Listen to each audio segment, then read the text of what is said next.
bersama-sama bersekutu memuji menyembah-Mu, menaikkan doa-doa kami. Biar itu menjadi upaya yang harus di hadapan-Mu Tuhan.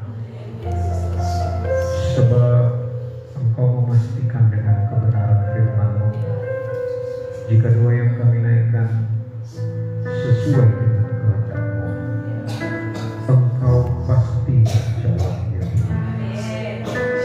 Itu keyakinan yang menantang. Terima kasih Bapa. Biar kami sebentar mendengar kebenaran firman-Mu. Pimpin dan tuntun setiap kami, Roh Kudus. Urapi pendengaran kami, pemahaman hati kami kepada kebenaran firman-Mu, dan cara berpikir kami seperti cara berpikir Kristus. Terima kasih. Kami sambut kebenaran firman-Mu hanya di dalam nama Tuhan Yesus. Haleluya. Amin. Sebelum saya melanjutkan kebenaran firman Tuhan, itu pun hanya sebentar ayatnya. Nanti lebih jelas di ibadah raya.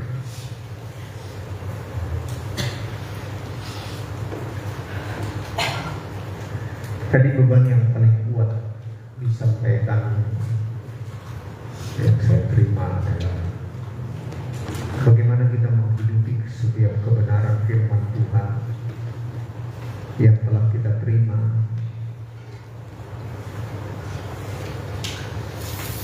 dan mulai menghidupinya, bahkan juga meneruskan Injil yang telah kita terima itu. Saya melihat sejauh ini perjalanan yang telah kita lewati bersama dengan Tuhan, itu sudah bisa dikatakan ke dalam taraf pendewasaan. Tetapi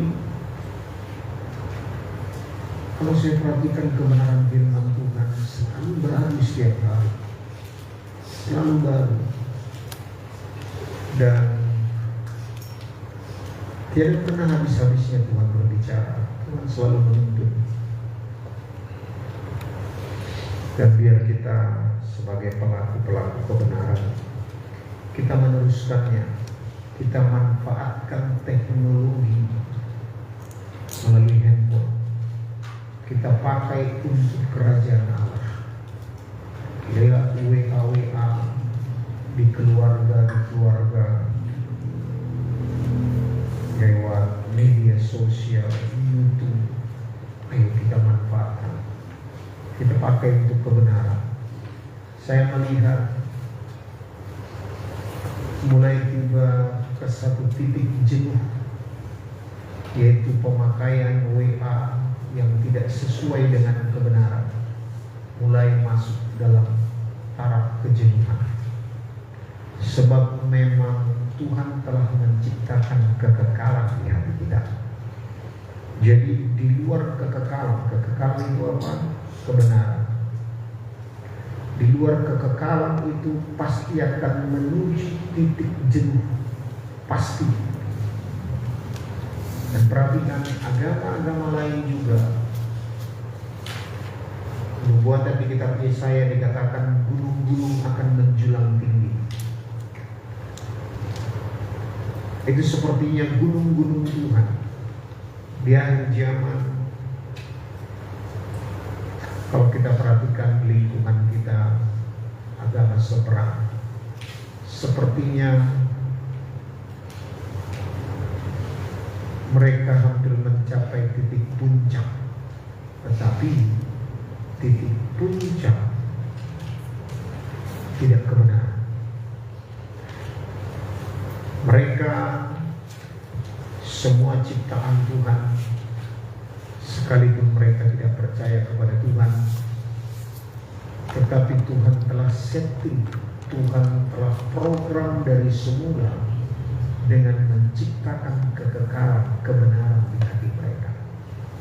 Jadi lihat, ketika mereka belajar tentang ketidakbenaran di dalam agama mereka, mereka pasti sampai ke titik jenuh.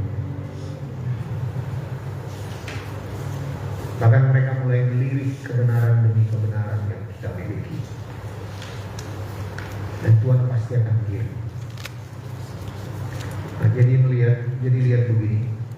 Gereja Tuhan kalau masih membawakan gaya hidup agama yang hanya mengikuti model agama, hari Minggu datang ke gereja, yang hanya menonjolkan sifat keagamawian, itu pasti akan mentok.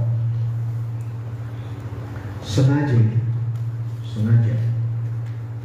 Sebab semua agama yang lain ada di dalam posisi yang sama ketika kekristenan menonjolkan agamanya juga.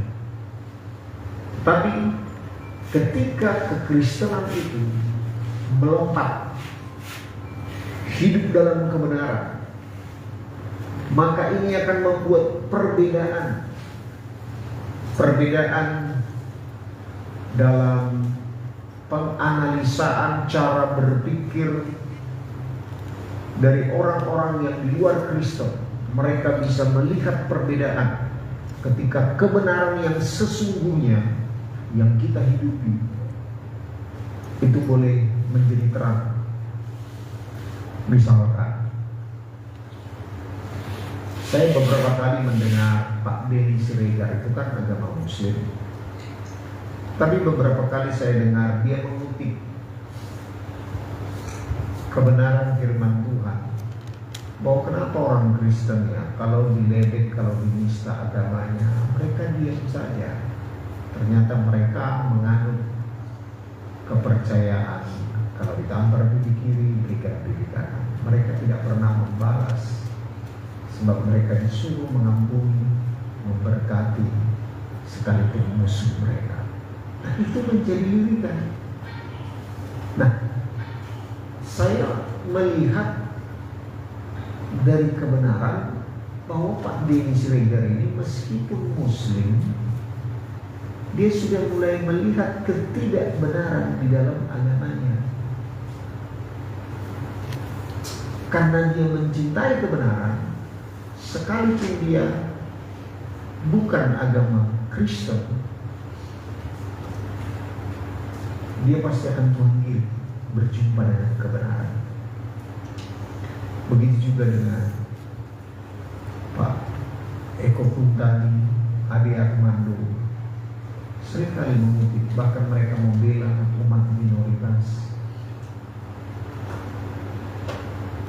Jadi waktu diperdengarkan itu di YouTube yang subscribernya sudah tinggi, pengikutnya sudah tinggi, itu menjadi apa namanya, mercusuar tanpa sadar. Nah, ketika gereja Tuhan bangkit kepada kedewasaan, saya memperhatikan khotbah-khotbah juga hamba-hamba Tuhan. Mulai sekarang yang menarik adalah yang menuju kepada pendewasaan. Yang tidak menuju kepada pendewasaan mulai ditinggalkan. Jadi memang betul bahwa lawatan Tuhan itu sampai di ujung bumi di Indonesia. Begitu. Jadi mari kita perhatikan, ini zamannya kita, ini masanya kita. Nah,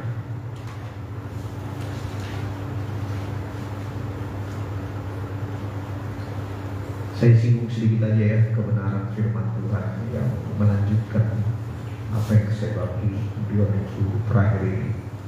Itu bicara tentang keselamatan, dosa, kehilangan, yaitu yang hilang tidak bisa menemukan yang kehilangan. Artinya manusia tidak bisa mencari Tuhan, tetapi Tuhan yang mencari manusia. Nah, tetapi ketika Tuhan sudah berhasil mencari manusia, lalu Tuhan pun menuntun umatnya supaya kita mencari Tuhan. Nah, kita bisa mencari Tuhan, kesimpulannya adalah ketika kita sudah ditemukan Tuhan terlebih dahulu. Nah, itu kebenaran yang kita dengarkan waktu ini. Dan selanjutnya adalah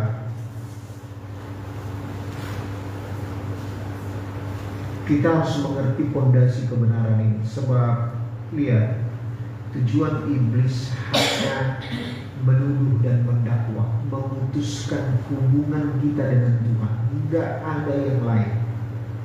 Memutuskan hubungan intim kita dengan Tuhan. Itu fokus satu-satunya dia, supaya kita bisa terpisah dengan Tuhan Allah kita. Jadi begini, fondasi kebenaran tentang keselamatan dosa itu merupakan fondasi supaya kita bisa menang atas tuduhan dan dakwaan iblis. Nah lihat, sebelum kita bertemu dengan Tuhan Yesus, sebelum kita lahir baru, kita semua ada di bawah penghukuman. Tetapi ketika kita percaya kepada Tuhan Yesus, penghukuman itu telah ditimpakan kepada Tuhan Yesus. Jadi jangan ada lagi yang berpikir kita sebagai anak-anak Allah, kalau kita jatuh dalam dosa kita akan dihukum. Tidak. Kita tidak akan dihukum. Sebab bagaimana mungkin dia sebagai Allah yang adil ketika semua penghukuman itu telah ditimpakan kepada anaknya. Nah, dosa masa lalu, dosa yang sekarang, dan dosa yang akan datang telah ditimpakan kepada Tuhan Yesus. Nah, jadi kalau kita jatuh dalam dosa, kita masih bisa nggak jatuh dalam dosa? Masih bisa. Tetapi kalau kita jatuh dalam dosa, kita tidak menerima penghukuman lagi. Tapi kita akan menerima nasihat dari Roh Kudus. Ketika kita nggak mau ditegur, dinasihatin, akan diganja, akan disesa sama Tuhan. Sebab sama seperti seorang bapa tidak akan membiarkan anaknya untuk menyeleweng, untuk jauh dari rencananya. Demikian halnya Tuhan, dia menghajar orang yang dikasihinya. Jadi motivasinya adalah karena mengasihi, bukan lagi karena menghukum. Sampai di situ kebenaran firman Tuhan. Lalu kita akan lanjut. Lanjutannya adalah begini. Jadi setelah kita berjumpa dengan Tuhan, kita sama sekali tidak boleh lagi berbalik kepada tuduhan-tuduhan iblis. Kita harus meninggalkan yang di belakang. Betul-betul kita harus meninggalkan supaya kita bisa mencapai yang disebut kedewasaan penuh. Sebab ini yang menggelendong, ini yang selalu menggelendong. Makanya mimpi saya yang minggu pagi itu benar-benar saya rasakan sangat memerdekakan. Begitu. Seperti lampu itu hidup, demikianlah kebenaranku menjadi terang yang akan memerdekakan umatku. Itulah kira-kira kesimpulannya. Jadi tidak ada lagi kita yang terbeban, tidak ada lagi kita yang terkungkung oleh karena masa lalu, oleh karena apapun. Kita benar-benar bebas dan merdeka mengikut Tuhan, sehingga kita bisa mencapai kedewasaan penuh. Nah, lihat, artinya begini. Ketika kita berjalan mengikut Tuhan, waktu kita lahir baru, roh kita telah disempurnakan sekali untuk selama-lamanya. Nah, lihat, coba kita buka lagi ayat yang sudah lama, kita renungkan. 2 Korintus ayat yang pertama, pasal yang pertama, ayat yang ke-10.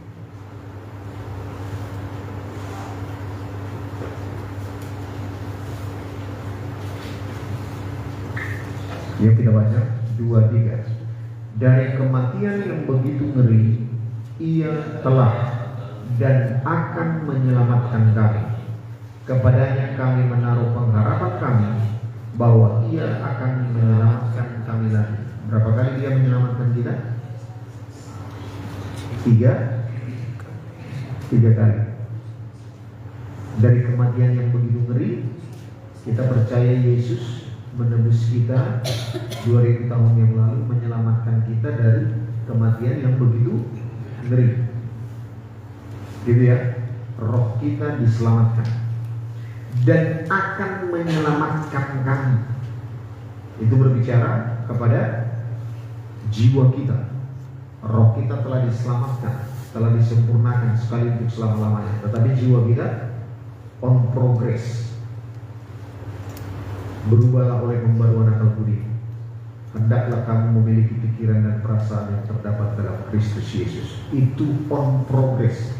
Lalu tubuh kita, kepadanya kami menaruh pengharapan kami bahwa Ia akan menyelamatkan kami lagi. Ini berbicara tentang tubuh kita.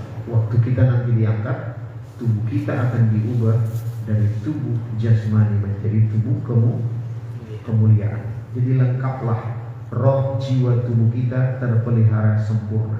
Jadi begitu. Kenapa kita berbicara tentang dosa, tentang keselamatan? Ini tujuannya, supaya kita jangan kembali lagi ke belakang. Sebab ada pemahaman di gereja Pentakosta karismatik begini: seandainya kita mati malam ini, lalu kita baru melakukan dosa, kita masuk surga atau masuk neraka? Hah?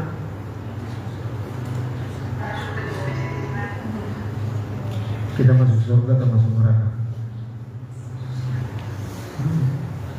Gak sempat minta ampun, kita masuk surga atau masuk neraka?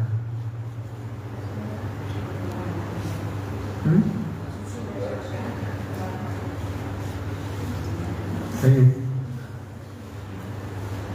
ini harus dituntaskan. Sebab gereja Pentakosta karismatik lama sekali mendem di area ini. Ini yang membuat kita jatuh bangun mengikut Tuhan, sehingga kita selalu melihat kegagalan kita.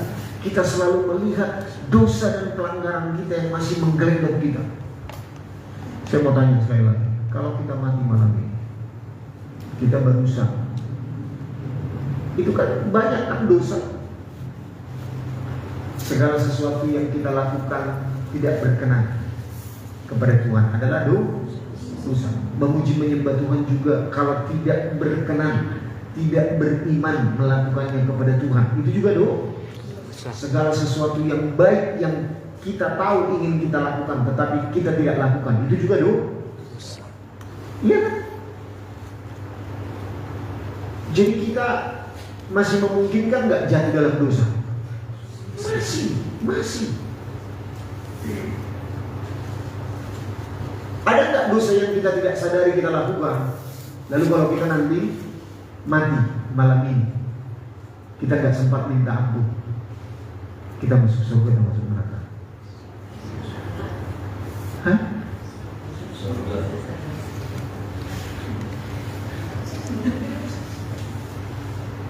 Siapa yang percaya masuk neraka?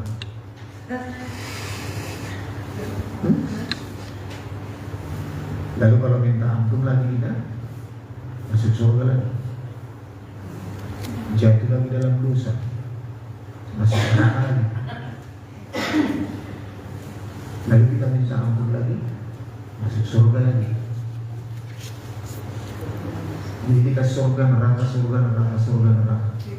Berapa kali kita minta ampun tiap dalam satu hari? Berapa kali kita ke surga, berapa kali kita ke neraka?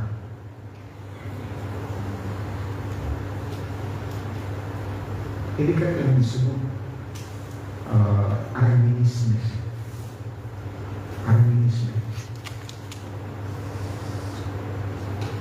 Pengajaran doktrin Arminisme yang banyak dianut oleh gereja Pentakosta dan karismatik. Kita sekarang sudah melewati, kita masuk dalam Injil Kerajaan Allah. Bukan hanya Injil keselamatan, tapi Injil Kerajaan Allah. Jadi lihat, ketika kita sudah menerima Yesus sebagai Tuhan dan Juru Selamat, lalu kita menjadi anak Allah. Kalau kita masih jatuh dalam dosa, apakah Tuhan masih menghukum kita?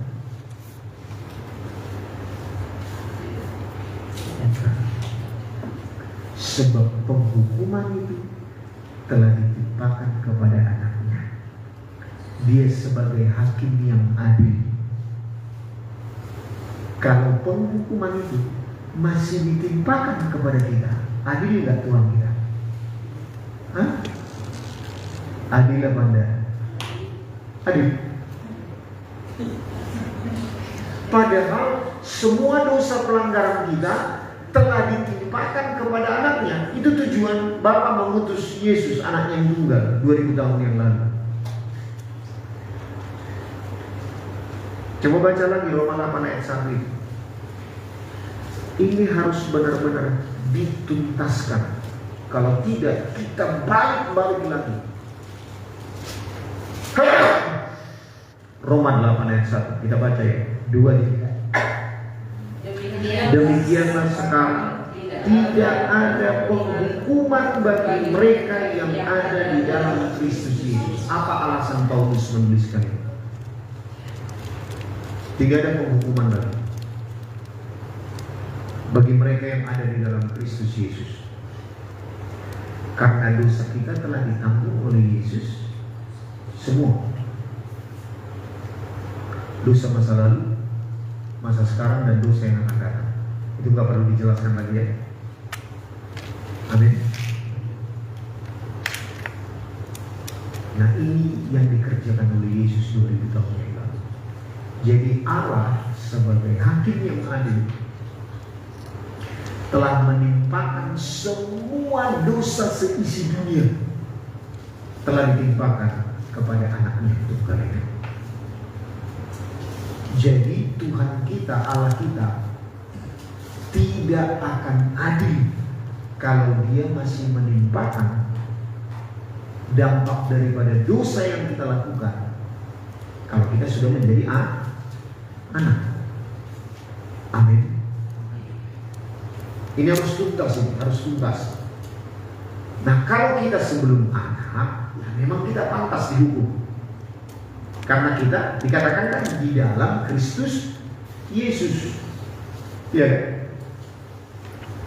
Tidak ada penghukuman bagi mereka yang ada di dalam Kristus Yesus, di mana Kristus ada di dalam kita. Nah, sekali lagi, kebenaran firman Tuhan ini bukan mengatakan supaya kita suka-suka berbuat dosa.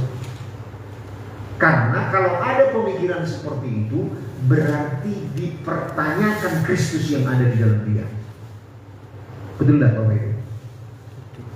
Ya. Nah, jadi begini. Kalau kita melakukan sesuatu, kalau kita mengerjakan sesuatu, dikatakan kan, coba kita kembali kepada Efesus pasal 2 ayat yang ke-8 sampai 10. Efesus pasal 2 ayat 8 sampai 10.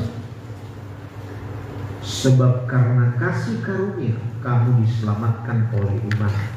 Itu bukan hasil usahamu, tetapi pemberian Allah. Itu bukan hasil pekerjaanmu. Jangan ada orang yang memegahkan diri. Ini murni pemberian Tuhan. Jadi keselamatan tidak ada karena kebaikan kita, tetapi murni karena pemberian Allah. Amin.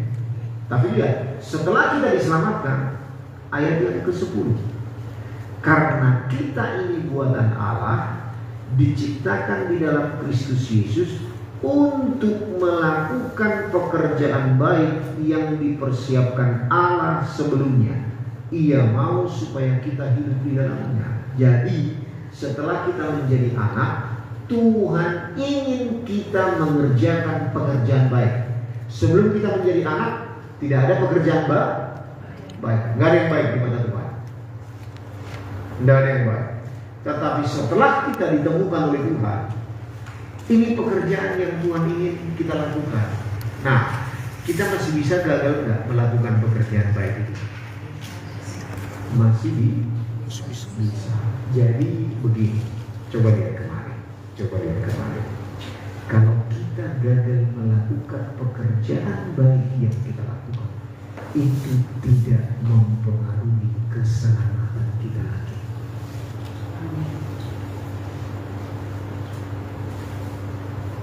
Sebab kalau masih mempengaruhi keselamatan kita, ayat di atas tidak berlaku. Sebab kita diselamatkan karena iman, bukan karena perbuatan. Jadi perbuatan kita yang gagal melakukan kehendak Tuhan itu tidak mempengaruhi keselamatan. Kalau tidak gagal firman Tuhan di atas, betul nggak Bapak Ibu? Betul ya? Iya kan? Ayat di atas berkata, karena kasih karunia kamu diselamatkan oleh iman. Itu bukan hasil usaha. Jadi termasuk keberhasilan kita, kebaikan kita, termasuk kegagalan kita. Itu tidak mempengaruhi keselamatan. Amin. Supaya kita benar-benar diletakkan pada fondasi yang benar. Nah, contoh, itu mengganggu kan? Kalau kita menyadari kita masih gagal melakukan firman Tuhan, mengganggu kan? Nah, ini yang perlu diperbaiki. Itu tidak mengganggu keselamatan kita, tetapi mengganggu hubungan kita dengan Tuhan. Itu mengganggu hubungan kita dengan Tuhan, karena kita gagal menyenangkan hati Tuhan. Ini yang perlu kita perbaiki. Jadi kita berdoa, jangan lagi salah. Ampuni aku Tuhan, aku gagal melakukan kehendak. Beri aku kesempatan lagi Tuhan. Jangan. Terima kasih Engkau telah mengampuni dosa dan pelanggaranku 2000 tahun yang lalu. Tetapi aku sekarang gagal melakukan kehendak Tuhan. Beri aku kesempatan lagi Tuhan, untuk boleh menyenangkan hatimu, melakukan kehendak-Mu. Amin. Jadi kita berlarinya lebih cepat dari yang sebelumnya kan? Kalau kita melihat hanya kegagalan demi kegagalan kita, merasa tidak layak lagi, aduh. Makanya kita banyak tergelendung di area itu. Tetapi sekali lagi, bukan berarti kita menyepelekan pelanggaran yang kita lakukan, tetapi kita perbaiki hubungan kita dengan Tuhan. Nah, selama ini kita anggap kalau kita gagal, kita masuk neraka. Betul nggak? Tetapi kalau kita sudah sebagai anak, kalau kita diinsafkan akan kebenaran, Roh Kudus berbicara di dalam hati kita. Ya, ternyata salah yang kulakukan ya, salah yang aku ucapkan ya Tuhan, ternyata itu tidak menyenangkan hatimu. Ampuni aku ya Tuhan. Berikan aku kesempatan lagi untuk melakukannya, mengerjakannya. Beda nggak dengan yang sebelumnya?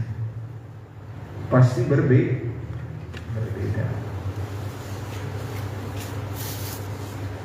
Coba kita lihat satu ayat lagi. Filipi 2 ayat yang ke-12 dan 13. Ini akan lebih rinci saya bagi hari ini ya.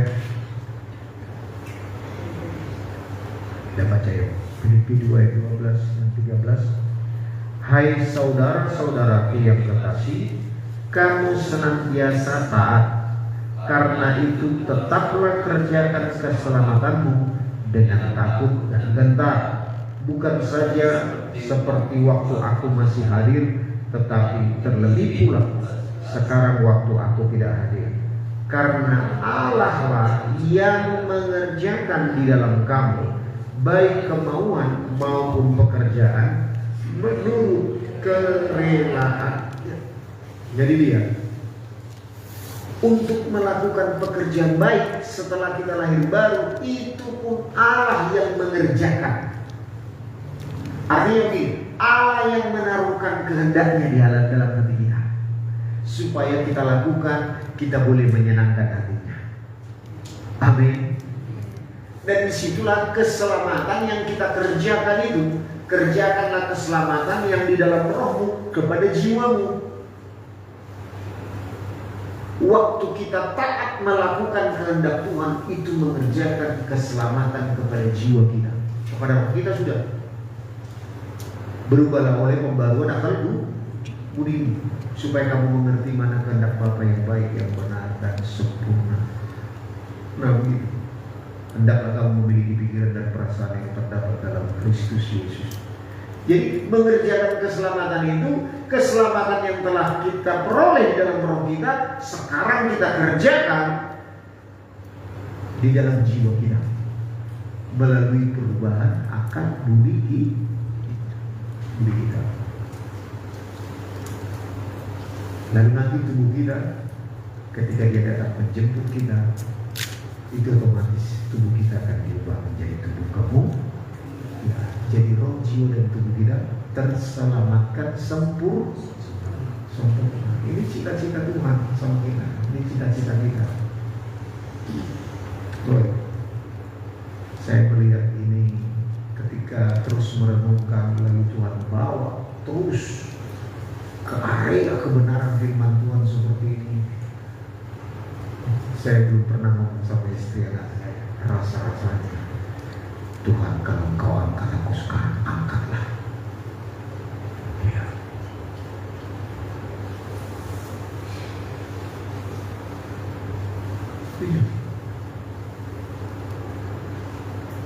Ini doa saya.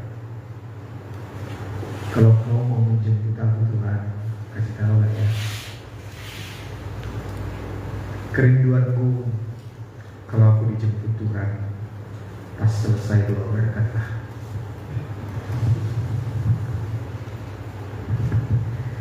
Dan saya doakan Tuhan beritahu aku, kalau aku mau Kau jemput, aku tidak akan minta delay. Tuhan yang tahu kapan kita pulang. Cuma begini, saya minta Tuhan, aku beritahu supaya aku boleh mempersiapkan istri anak-anakku dan jemaat. Itu aja, nggak ada lain. Sebab hanya itulah warisan yang ditinggalkan Tuhan kepada kita, yang boleh kita bawa sampai kepada kekekalan di hadapan tata pengadilan Kristus. Hidup hati nurani yang disebut harta yang sesungguhnya. Lukas 11 ayat 6 atau Lukas 16 ayat 11. Harta yang sesungguhnya. Nah itu dia, hati nurani ilahi, kodrat ilahi. Ketika pikiran kita telah berubah menjadi seperti pikiran dan perasaan yang terdapat dalam Kristus Yesus, itu sekarang menjadi kebanggaan. Itu benar-benar panggilan Yosua itu ingin membawa semua jemaat masuk ke dalam tanah perjanjian. Itu yang sangat menjadi beban di hati saya. Tuhan, kalau Kau mau menjemput aku, beritahu ya Tuhan, supaya aku boleh persiapkan keluarga jemaat yang dikembangkan. Apa lagi rumah yang kita dapat? Nah, kita sudah tahu kebenaran. Harta yang ada di dunia ini semua harta ece. Harta yang tidak sesuai, mamon yang tidak jujur. Nah, setelah tahu kebenaran ini pun mulai tertanggalkan sedikit demi sedikit, ya, lewat peristiwa demi peristiwa yang terjadi dalam hidup kita. kita mulai rela menanggalkannya. Kita mulai menerima harta yang abadi, harta yang sesungguhnya, dan itulah yang menjadi kebanggaan kita. Makanya ketika saya terus merenungkan kebenaran firman Tuhan ini, Tuhan terus berbicara, Tuhan selalu berbicara, selalu tiap minggu ada yang baru, ada yang baru, ada yang baru. Biarlah Tuhan kita menikmatinya. Amin. Sambil kita mengerjakan keselamatan kita.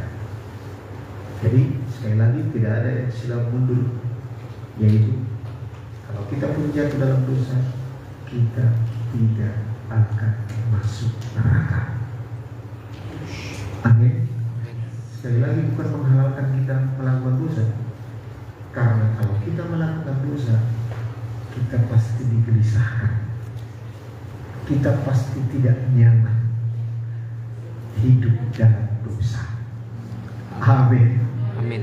Kita pasti akan memperbaiki hubungan kita dengan Tuhan. Jadi sekali lagi, kita tahu kebenaran ini bukan supaya kita bebas berbuat dosa, tetapi supaya kita bebas dari dosa. Inilah. Ayo kita berdoa. Kami bersyukur Bapa, terima kasih doa-doa kami yang kami naikkan malam ini. Kami percaya itu kami pasti akan kerjakan seperti mengerjakan keselamatan yang Kau berikan bagi kami. Engkau menuntun kami lewat doa kami, dan lewat doa kami juga mengambil bagian, yaitu mengerjakan keselamatan kami. Dengan takut dan gentar kami mengucap syukur kepada Tuhan. Engkau memerdekakan kami dengan kebenaran firman-Mu, sehingga kami, kalaupun kami jatuh dalam dosa sebagai anak-anak-Mu, kami tidak akan dihukum lagi, sebab hukuman itu telah Engkau timpakan kepada anak-Mu Tuhan Yesus. Dan Engkau berfirman, kami yang ada di dalam Kristus Yesus tidak lagi ada penghukuman, tetapi yang ada adalah nasihat, yang ada adalah ganjaran, yang ada adalah teguran. Sebab kami anak-anak-Mu kalau jatuh dalam dosa, pasti Engkau tidak membiarkannya Tuhan. Engkau pasti menggelisahkan kami, Engkau pasti menginsafkan kami akan kebenaran. Dan sebagai kami yang di dalam kami telah ada Kristus Yesus, telah ada benih ilahi, Engkau telah berikan kepada kami nature yang baru, sehingga kami tidak betah tinggal di dalam dosa ya Tuhan. Terima kasih, kami terus selalu memperbaiki hubungan dengan Engkau Tuhan. Kami terus berjuang mengerjakan keselamatan kami, bagaimana kami menyenangkan hati-Mu. Terima kasih, berkati persekutuan kami malam ini Tuhan. Kami boleh bawa ke rumah tangga kami, kepada keluarga kami, pekerjaan pelayanan kami, dan kami boleh menikmati apa yang Kau janjikan, yaitu Engkau datang untuk kami memperoleh hidup penuh kelimpahan. Kami mengucap syukur Tuhan, penyertaan-Mu sempurna bagi kami. Ketika kami pulang nanti sampai di rumah kami masing-masing, berjumpa dengan keluarga kami boleh istirahat malam ini dalam perenungan akan kebenaran-Mu Tuhan. Terima kasih Bapa, bagi-Mu segala pujian, hormat, kemuliaan. Dalam nama Tuhan Yesus kami bersyukur dan berdoa. Haleluya. Amin.